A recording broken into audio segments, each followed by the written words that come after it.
grooming policy found in the searches from the Jamaica Constabulary Force, which in December 2025 announced it was reinforcing its dress code policy for officers. However, this is a single employer policy, not a national workplace standard. The gap here is the lack of binding regulation that polices the issue of hair discrimination in Jamaica. In August 2022, the ministry announced consultations on a national dress and grooming policy. A final draft was produced in April 2023, but as of 2026, it has not been finalized or enforced. This is an issue that is being championed by the Fewy Children Foundation, which continues to call for urgent review and reform. The government has statements, not teeth, some foundation members say. It has guidelines, not enforcement. And as long as this gap persists, the kinks in the brain remain undisturbed. So I have named the colonial inheritance. I have documented the bans. I have exposed the gaps. The question now is, what will we do about it? What is to be done about it? Having documented some of the hairstyles subject to restriction and identified the gap between government rhetoric and enforceable policy, this section turns to the most revealing dimension of the problem: the documented pattern of inconsistent enforcement across racial lines. The observation made by the mother that I started a quote with from a mother, and apparently this was at Arden High School. That quote is instructive in this regard. The rules governing hair are not applied equally. This disparity is not accidental, but rather reflects the persistence of the colonial logic within institutional decision making. The mother observed that white and Indian boys at her son's school wore their hair longer than 2 centimeters without penalty, while her son was denied entry. When she raised this concern at the Parent-Teacher Association, and I said this before, I want to reinforce it, she was advised not to play the race card. This response functions as a dismissal, suggesting that her observation lacks validity. However, her claim was empirical. White and Indian boys with longer hair faced no consequences, while her son was penalized. Schools routinely defend grooming restrictions by invoking the concept of neatness. However, neatness is not a neutral or objective standard. It is defined by those in positions of authority, who in the Jamaican context were educated within institutions shaped by colonial norms. The Ministry of Education's guidelines acknowledge this problem. Students were quoted as saying, students are often told to be proud of their African heritage. Africa Day, I saw some schools, children dress up in African clothes, but what are they being taught? What mixed signals are they getting in the society? So, however, this becomes difficult when this same heritage is used as a pretext for discrimination. Students further recommended that a clear definition be created for neatly groomed. What is neatly groomed? To prevent schools from shifting the standard at their discretion. This recommendation was made in 2018 and remains unimplemented. The inconsistency also manifests along gender lines, as explained above, in the differences in what is acceptable for females versus males. The consequences of this inconsistent enforcement are material and psychological. For the students sent home, the message is that this natural hair is unacceptable.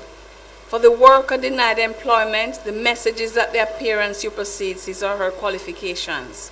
For the Rastafari women whose locks were forcibly cut by a police officer, the message is state-sanctioned violence against religious expression. The inconsistency is not a flaw in the system, it is a feature. The system operates to privilege certain bodies and penalize others. That is the kink that still remains in the brain. Now, Jamaica is not the only country where this happens. And in this final section, I show examples of outside of Jamaica. So here's a sort of A to U of it. I asked one of my research assistants, Khalifa Martin, to do a quick global search for evidence of hairstyle discrimination in schools that is masked by the school uniform or uniformity in grooming policy. She found several examples from Australia to the UK. That's the A to U. The first example comes from Australia, where an ABC report a few years ago featured student Brianna, who got into trouble at her school in regional South Australia, which demanded that she should take out her braids, arguing they went against uniform policy. Yet for her, and you can see this in slide 8, if you can show that, for her, braiding her hair is how she celebrates her African roots. Brianna's experience, based on the report, is not unique, although there are schools with African migrant children, for example, where the hair policy is more relaxed.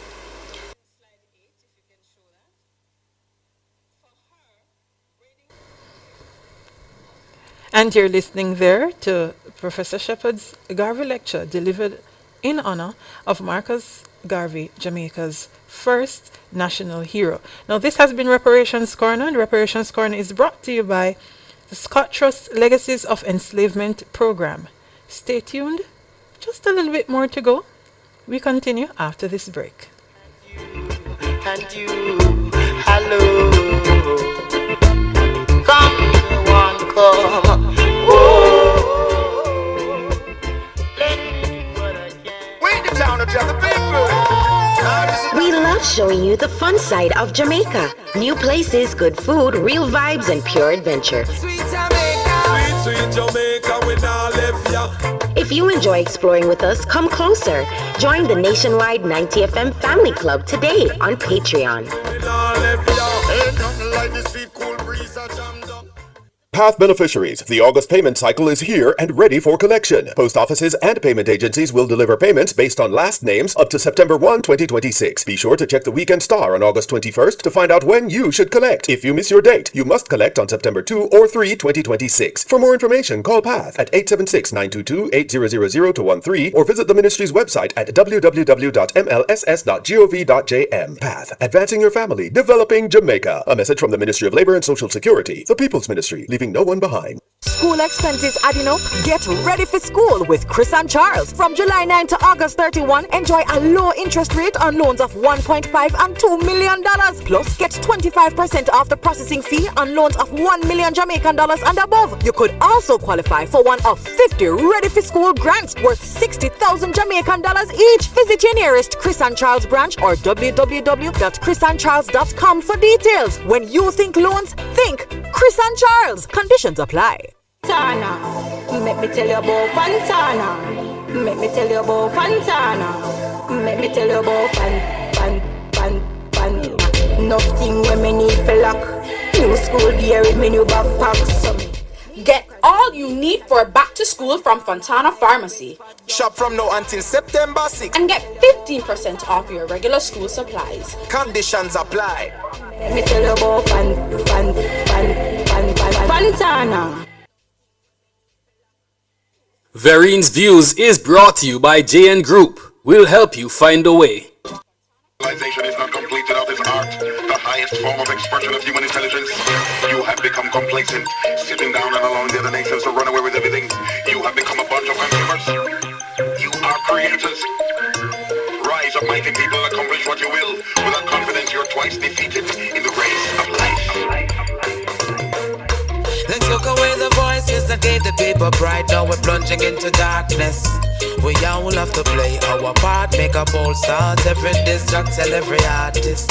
Media houses, we notice, still have support the slackness of so much alcohol in our parties.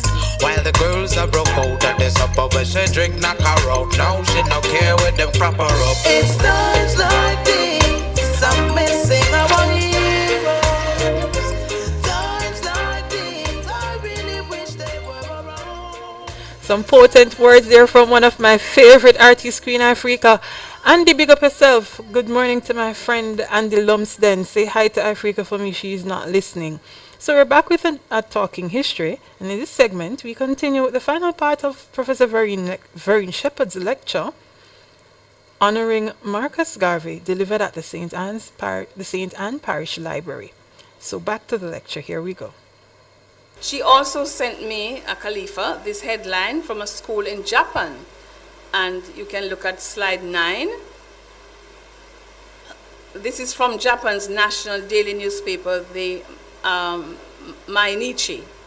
The headline of March 11, 24 read, "School rules presuming black straight hair perplex children with foreign roots in Japan." It continued, "School rules and guidance in Japan presuming students have black straight hair have baffled students with foreign roots, sparking criticism that such restrictions could impact their personality growth and constitute a human rights violation." One such student was even told by the school that unless he removed the braids, then grades would be lowered under the pretext that their attitude towards class and daily life was bad. These problems were brought into sharp relief in an online survey by the Tokyo Bar Association in January. The fact-finding questionnaire conducted between May and June last year asked students with foreign roots who had attended elementary, junior high, or high school in Japan and their guardians about their experiences related to the students here at school. A total of 129 people responded, with 75 of them, or 58.1%, being elementary, junior high, or high school students, and the remaining 54 respondents, or 41.9%, being high school graduates. So, let's go to South Africa. And I took this from AI because I found that in that report online, in South Africa, disputes over natural hairstyles like Bantu knots or Amagoda in isiZulu center on the clash between constitutional codes of conduct and constitutional rights to cultural expression. And if we could show slide 10 here of the Bantu knots. While many schools allow natural hairstyles, strict codes enforcing Eurocentric beauty standards have led to high school or high-profile protests over hair policing. The most famous flashpoint occurred in 2016. I think I remember when I read about this at the historic Pretoria High School for Girls, where black students staged massive protests against policies forbidding afros, Bantu knots, and braids. The outcry sparked a nationwide debate, forcing the provincial education departments to suspend discriminatory rules. Here in Jamaica, some may recall the hullabaloo over Joan Andrea Hutchinson's choice of Nubian knots. Anybody remember that? What they used to call her? The bump-head girl, right? And if you look at slide 11, you will see Joan Andrea Hutchinson's. I mean, isn't it beautiful? Beautiful woman wearing a beautiful hairstyle. But what we call them in Jamaica? You know, it's a racist term, by the way, and I'm not going to tell you in this audience how that came about. White name, so you can ask your mother, other adults who might know. Anyway, as you can see, I used to wear this hairstyle back in the day, except I can't do it myself. And my friend has moved to another profession, the one who used to do them for me.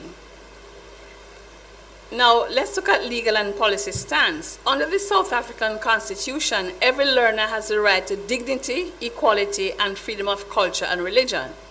While school governing bodies have the autonomy to draft a school's code of conduct, the South African Human Rights Commission has continually ruled that strict appearance policies that outlaw natural African hair infringe upon a pupil's dignity and constitute unfair discrimination. So let's turn to slide 13 out of Trinidad and Tobago. So closer home, the headline, HAIR, we go again, here we go again, by Caroline Kisoon, which appeared in TT's Daily Express on January 20, 2026, reported that the Ministry of Education had to issue a clarification on student hairstyles and grooming policies following complaints about Faizabad Secondary School's rules for female students, with some parents, students, and activists describing it as discriminatory. The controversy arose after a school document outlining rules for female students, especially their hair, circulated online. The rules specified that hair should not extend more than 10 inches below the shoulder blades and must be tied back if longer than shoulder length, and buns must not exceed 3 inches in height. Now, picture this. You reach school, teachers come out with ruler, tape measure. When does school start, you know? How many students are in the school to be measured? I mean, I find the whole thing ridiculous, actually. So, certain styles, including pineapple buns and half up, half down looks, were prohibited. The guidelines also required that female hairstyles be properly groomed. The document included photos of Afro-textured hairstyles labeled as samples of what is not accepted, prompting accusations of racial and cultural bias from some parents. They said the rules were unnecessarily punitive and argued that schools should focus on learning rather than policing fashion. The Ministry of Education there introduced a national school hair code in 2023, allowing afros, locks, twists, plaits, and hair extensions. Schools are given autonomy to set specific rules in alignment with these guidelines. According to the ministry, the National School Code of Conduct provides a principle-based framework that governs student behavior and appearance. But obviously, there are biased views on what constitutes good appearance. Let's end with the United Kingdom, my final example. Now, so my examples end with the former colonizer. Following high-profile legal cases and national campaigns, the Equality and Human Rights Commission released formal guidance for schools in England, Scotland, and Wales. School uniform and appearance policies that ban specific hair ties without making exceptions on racial or religious grounds are likely to be deemed unlawful. Now, banning styles associated with Afro-textured hair, including natural afros, braids, cornrows, plaits, and locks, constitutes indirect racial discrimination. This is in the country that colonized us and left us with these ideas. So there you have it. My mini survey of the situation elsewhere, and you can see slide 14, that last slide. So to conclude, why in 2026 are we still faced with these discriminatory problems that African ancestors had to ensure or to endure centuries ago when African styles were beaten out of them, and we are now trying to reclaim our culture? We're trying to reclaim our culture. And if you study history, you will know that the colonizers, especially the women, white women, did not want our beautiful African women who they enslaved to look pretty. So they told them to tie their head, especially for those who worked in the house. But even those who worked in the fields, they had to tie their hair. No African hairstyles allowed. If we do not change our thinking and take the colonial kinks out of our brains, the findings of the values and attitudes Don Anderson's study, commissioned by PSOJ, that 81% of the population feel dissed and unequal, will continue. That poll was just unveiled this year. So I have presented the evidence: the afros banned, the locks covered, the boys sent home while their white and Indian classmates walked through the gate. Strong government statements with weak enforcement, rules written neutrally but applied unevenly. When a principal sees a black boy with an afro and sees a discipline problem, is that in the hair or in the brain? When a hotel bans braided hair for men, while tourism profits from the dreadlocked image, is that policy or prejudice. When the government says discrimination is unacceptable but passes no law, is that failure of legislation or failure of will? Perhaps the kings are in both places though. The hair coils because that is what African hair does. The brain kings because colonialism trained it that way. But are we willing to straighten out the brain?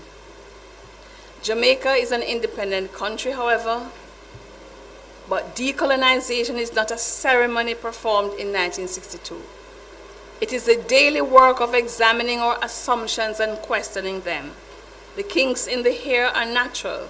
The kinks in the brain are not. As South African revolutionary, the late Steve Biko said, and I end with this, the most potent weapon in the hands of the oppressor is the minds of the oppressed. Thank you very much.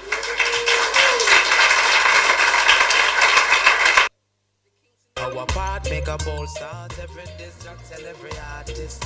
Media houses we notice, tell them support. And that is, you've been listening to a lecture from our very own Professor Vereen Shepherd commemorating the life of our first national hero, Mwalimu Marcus Mosiah Garvey. Now, this lecture was delivered at the St. Anne Parish Library, and I want to hear your views. What do you think about it?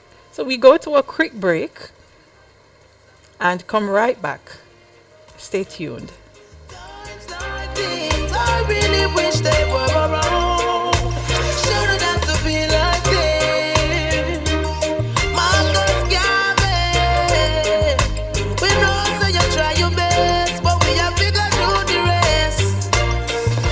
The grade of the shot at them, now we have a lot of them. Do you them have a voice here and it matters? The Family Club helps us to keep giving young people the mic. If you believe in that, join the nationwide 90 FM Family Club today on Patreon. Hey yo, me is a youth now in a hurry. Me love me Vereen's Views was brought to you by JN Group.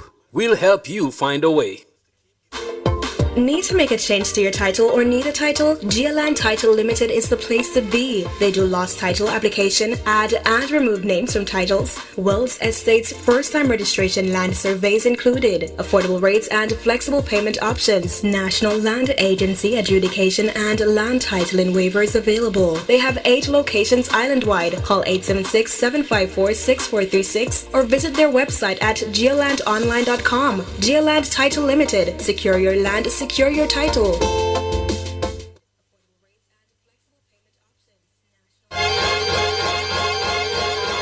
If you love the vibes, the laughs, and the real talk, then you're one of us. Don't just listen, belong. Join the nationwide 90 FM Family Club on Patreon.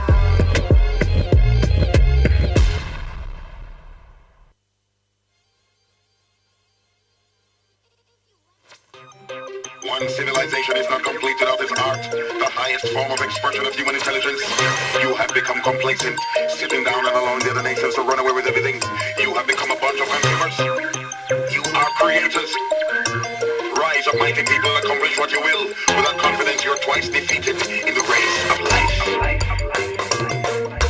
They took away the voices that gave the people pride. Now we're plunging into darkness. We all have to play our part, make a bold start. Every district, tell every artist. Media houses, we notice, tell them support the slackness of so much alcohol in our parties. While the girls are broke out and there's a when she drink, knock her out. Now she no care with them crop her up. It's times like this, I'm missing our heroes. Times like this, I really wish they were around. Shouldn't have to be like this.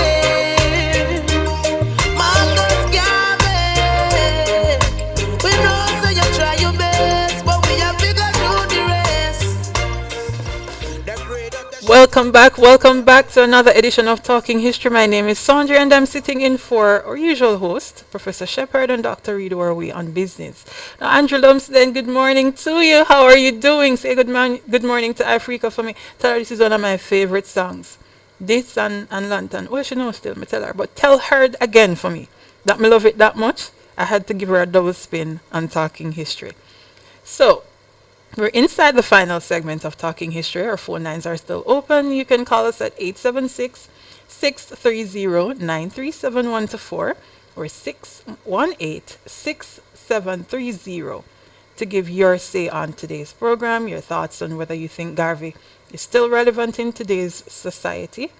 And if you have someone who's having a birthday today, just drop it in the chat and we'll be more than happy to give them a shout out for you. So let's go over to our birthdays right now. I wanna wish you a happy birthday. I wanna help you celebrate. I wanna wish you lots of presents.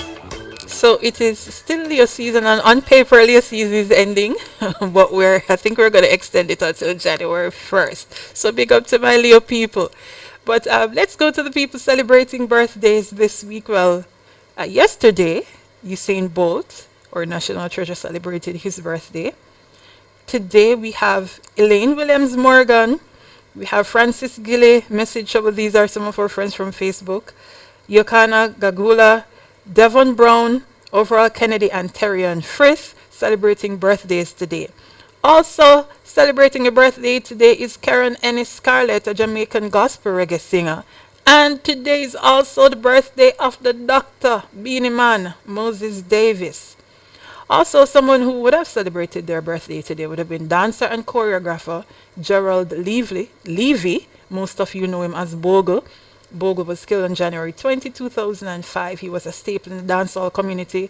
And if you know the dances such as Bogle, World Dance, Willie Bong, Sesame Street, you name them, Get Jiggy, you were able to enjoy them because of Bogle.